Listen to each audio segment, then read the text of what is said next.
Bonjour à tous. Qui dit confinement dit cuisine. Vous vous rappelez le confinement qu'on a eu la dernière fois, donc au mois de mars.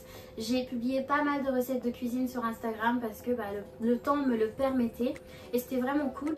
Là j'ai envie de recommencer l'expérience mais en détaillant un peu plus mes recettes. Vous êtes beaucoup à me demander en fait des détails sur les recettes que je publie. Vous êtes nombreux quand même à apprécier cela et à me demander de plus en plus voilà, des recettes, des détails. Donc c'est ce que je décide de faire pendant ce confinement. En plus, bientôt le mois de décembre et comme vous le savez, le mois de décembre, on se pète le ventre, on mange. Aujourd'hui, j'arrive avec un thiebouyap, précisément un thiabouguenar, du riz au poulet, le thiebouyap, tout le monde connaît. Donc voilà, j'ai fait une recette où j'ai détaillé un petit peu plus, j'espère que ça va vous aider. Mon but en fait dans tout ça c'est vraiment de partager avec vous des recettes on va dire du monde entier parce que je vais pas m'arrêter à la cuisine sénégalaise, bien sûr j'ai envie de découvrir, j'ai envie d'aller au-delà, j'ai envie de tester de nouvelles choses. Mon but c'est vraiment de motiver des personnes qui connaissent pas par exemple la cuisine africaine, vraiment de les motiver à essayer des choses. Et bientôt d'ailleurs je vais lancer des challenges à des copines à moi. Je vais faire une recette et leur demander de reproduire exactement la même recette. Donc voilà, tout ça pour dire n'hésitez pas à liker et à me donner votre avis sur tout ça. J'attends vraiment vos réactions en fait. Donc voilà, aujourd'hui du coup, comme je vous ai dit, la recette c'est du thiebouyap. Donc allons-y tout de suite pour voir comment on fait un bon thiebouyap. Et en plus là c'est un thiebouyap on va dire royal parce que j'ai mis. Alors pour préparer votre thiebouguinar, guinar qui veut dire poulet en wolof, vous allez avoir besoin donc de votre guinar, des brochettes de poulet et des brochettes de dinde que j'avais déjà préparées au préalable car c'est ce que j'ai cuisiné hier en fait et pour ne pas les gaspiller j'ai décidé de les mettre dans mon thiebouyap mais c'est pas obligatoire bien évidemment. Là vous avez donc ce qui va servir pour votre norcos, pour votre marinade. Vous avez de l'ail, du piment, du laurier, des jumbo, persil, de piment vert, oignon vert, de poivron, oignon, du poivre, de la tomate, des cornichons. Alors ça c'est pas obligatoire, ça faut savoir que c'est pour la petite sauce que je vais rajouter à la fin, mais c'est pas du tout obligatoire. Ça ce sont des petits oignons, d'accord. Là vous avez ce qu'on appelle le soy sauce, d'accord. Donc c'est de la sauce soja. Moi j'aime bien parce que ça donne de la couleur en fait à votre riz, ça donne une bonne couleur. Là donc j'ai du paprika.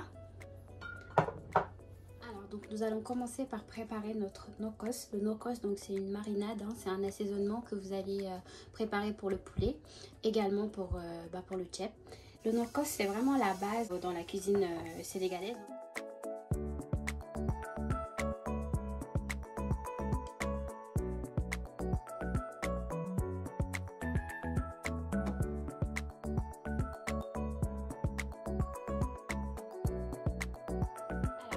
Terminé de mariner notre poulet, on va maintenant le faire frire. Donc,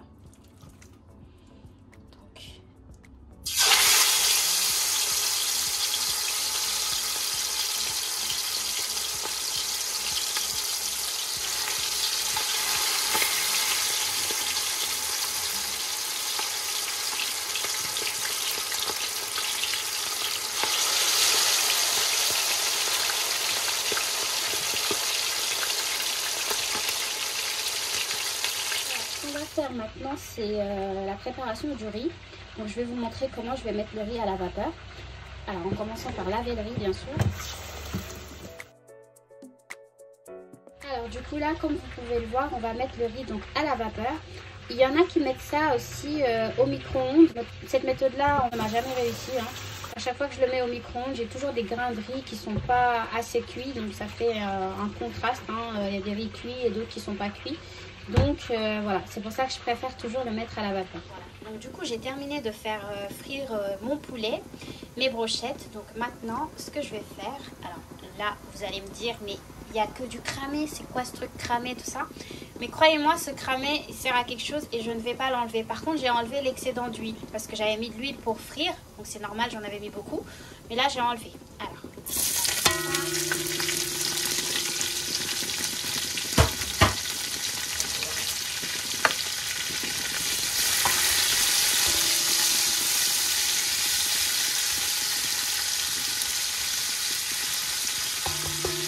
Là, c'est pas très beau, mais vous inquiétez pas. arrive.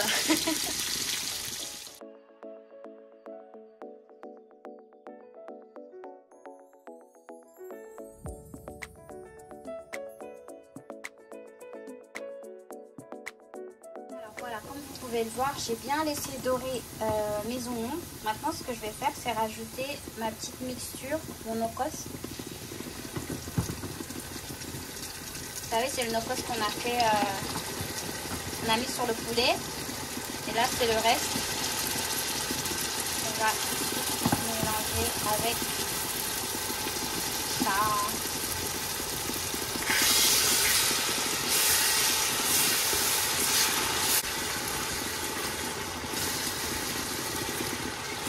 Vous voyez, donc j'ai bien laissé cuire ma petite marinade. Donc là, en fait, on a une très bonne couleur parce que ça veut dire que mon riz sera bien doré. Ce qu'on va faire maintenant, c'est qu'on va ajouter de l'eau. Voilà.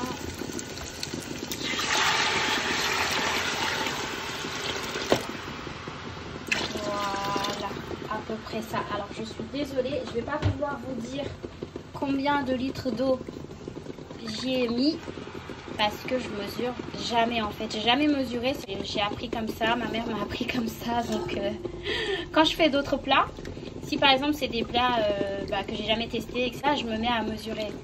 Mais pour les plats comme ça, c'est des plats que j'ai l'habitude de faire. Donc je mesure vraiment jamais. Du coup, ce qu'on fait maintenant, c'est qu'on rajoute notre poulet.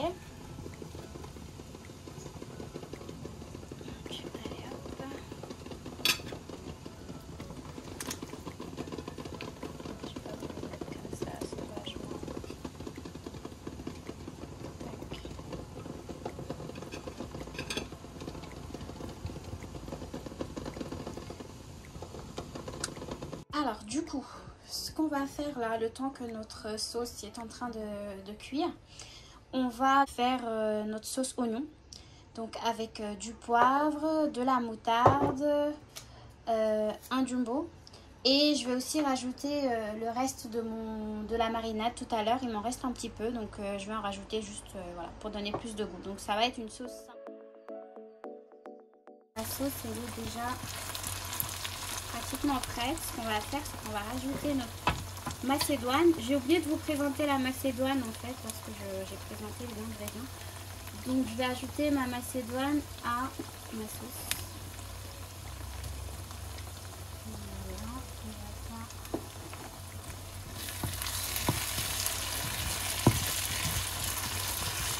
Ce que je vais faire à présent, c'est ma petite sauce crudité. Vous voyez, avec mes poivrons, oignons, mes petits oignons, cornichons et de la tomate. Et je vais mélanger ça avec un peu de moutarde, avec ma petite sauce vinaigrette à la moutarde, fait maison. Hein. Je vous montrerai un jour comment j'ai fait cette petite sauce parce que franchement, c'est une régale.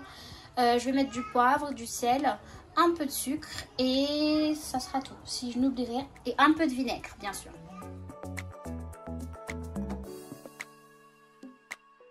Voilà, donc du coup je mélange le tout comme vous pouvez le voir. C'est une sauce que je vous conseille de faire parce que c'est trop bon en fait. Ça peut se mélanger à de la salade, avec du riz blanc. Franchement c'est trop bon quoi. Voilà, comme vous pouvez le voir, notre sauce est très bien comme ça. Vous voyez cette couleur? Ça vous prouve que vous avez réussi votre riz. Si vous avez une couleur comme ça, c'est que c'est bon. Donc là on va sortir la viande parce que du coup on va bientôt mettre le riz. Je vais prendre directement. Voilà. Les brochettes. Vous voyez, les brochettes, je les ai remis à l'intérieur. Même si je les avais déjà frites.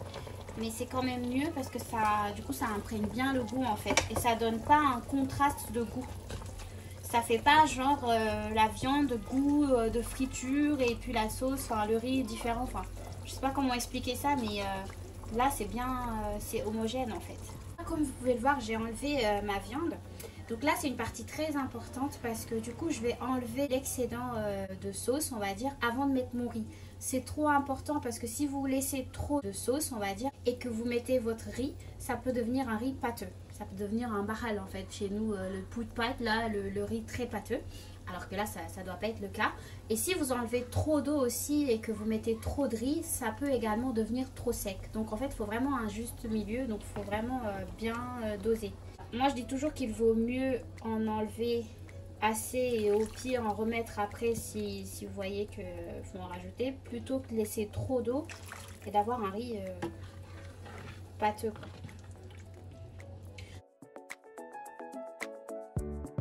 Donc voilà, vous voyez là, c'est vraiment comme ça que vous pouvez savoir si la quantité d'eau est suffisante, enfin la quantité de sauce est suffisante, enfin si c'est bien réparti, si tout est bien comme ça. Si vous n'avez pas trop de sauce qui ressort, c'est que c'est bon.